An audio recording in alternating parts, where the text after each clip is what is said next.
There are 3 biblical access points.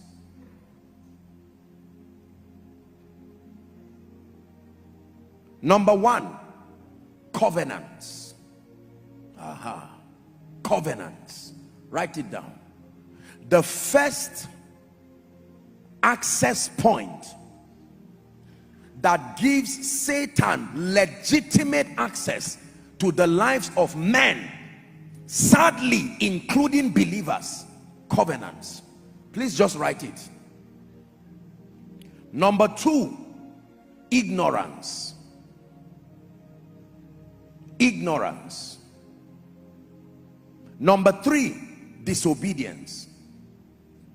These are the 3 biblical access points, and the only access points that Satan has. If you ever find Satan manipulating a life, a destiny, a region, a family, I don't care how long, I don't care how great, believe me when I tell you, it is one or more or all of these access points. Number 1, covenants. Number 2, disobedience, ignorance. Number 3,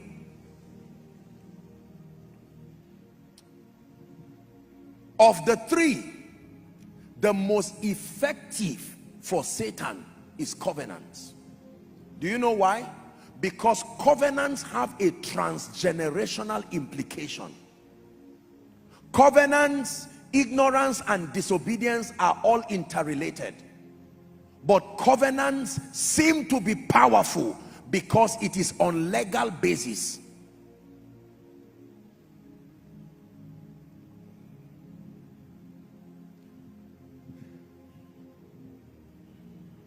Let me touch on covenants.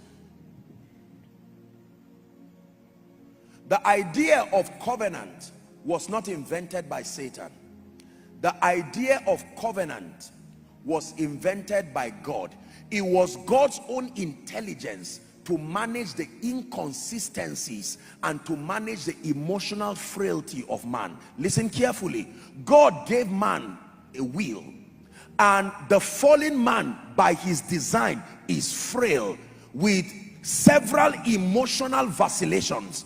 And if man is going to partner with God sustainably, there has to be a way of binding man that is greater than his emotions. Covenants. Because covenant is a non-emotional activity. That means you can't just decide to change it. Anything God wants to do with man that he wants to take seriously, he will tie a covenant to it. My covenant will I not break, nor alter the thing that is gone forth from my lips. You know, believers play with the idea of covenants, and you will see that everything God takes seriously, marriage, he took it seriously and he tied it to a covenant. Do you know why? Because he knows under normal circumstances the couple can run away by the next day. So he put covenant, a non-emotional binding, so that it's not about what you feel or you don't feel. There is an influence that is higher than your emotional vacillations. Salvation is a covenant.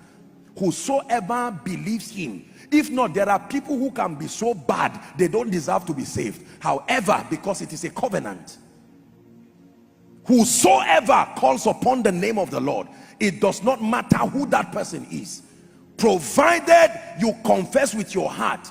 Let me tell you, if you are given the keys for salvation, there are people whose level of evil, if you see them, you will tell them, don't near this altar.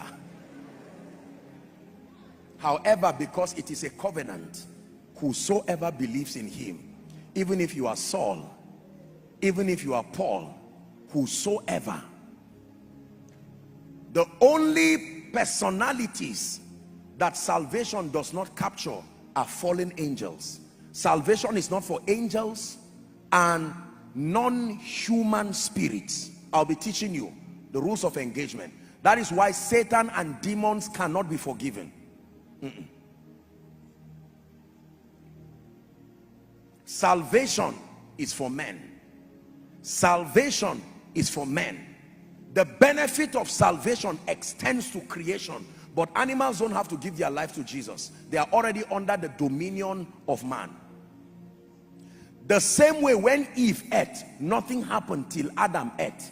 That is the same way. What animals and plants do does not matter, provided the man in control is still in touch with God. Are you seeing that now? Animals and seas and all of this only are harsh to man because man had willfully given his authority to Satan. I pray you're getting what I'm teaching you. Covenants are very powerful. Everything that God wants to do with you, if he wants to take you seriously, there will be covenants. Because by the frail nature of men, that's why you hear that there are relationships called covenant relationships, non-emotional. Is that true? When you get a job, watch this. It may not be called covenant, but there is something given to you called an employment letter. Is that true? It clearly spells the terms.